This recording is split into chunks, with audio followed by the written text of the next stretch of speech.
5 years ago, 6 years ago, who in the world would have think that the hottest city to be in the world are going to be called Abu Dhabi, Dubai, Riyadh, even Doha, that is part of it.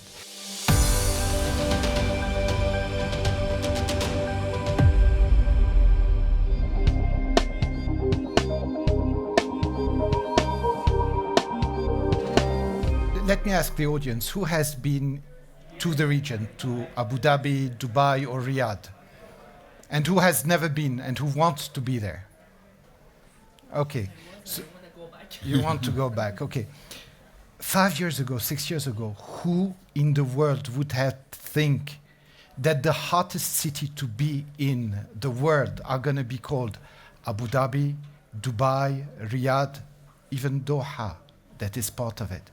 There has been a profound transformation, and I think it's we agree to discuss on all this, but there is one thing that is missing in the conversation that has been vital. It has been the youth empowerment. There has been a transformation of the countries. There has been a way of doing things that are completely transformed, and you have young leadership at ministerial level, at all levels, being in the UAE, being in Saudi Arabia, being in Qatar. And it has made things move so much faster. You were talking about my visit. I was visiting last June the US. It was my first time to the West Coast. Stopped by some European cities on the way.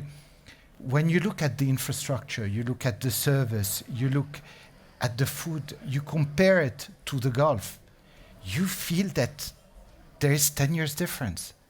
The Gulf has been moving extremely fast. And today we were talking about price of oil. Yeah, price of oil will go down.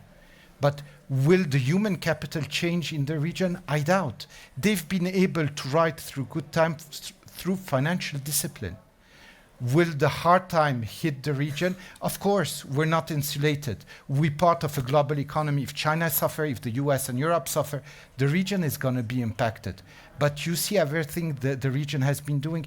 It's mind-boggling. You talked about the mega project. Where in the world you've seen so many mega projects happening simultaneously? Will they achieve 100%? Doesn't matter.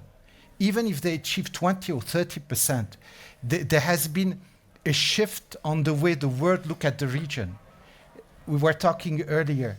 6 years ago, the UAE appointed an AI minister. Probably people look at it, AI minister. And then the last 2 years, all of a sudden, it was like, oh my God, how were they ahead of the rest? And again, it's not the story just in the UAE. Saudi has been going through a transformation that is insane. Look at Qatar. Qatar, up till the World Cup, everybody was like, oh, it's going to be the worst. It went smooth. So something is taking place in the GCC. And ideally, again, I might be on the la-la land and be, oh, he look always positive. I wish it is the emergence of a new world. Because in the GCC, whoever you are, whatever your religion, you're welcomed. As long as you're a hard worker, you're ready to contribute, is meritocracy. It was the US used to be, or at least has been promoting globally, that you're seeing today at play in this part of the world.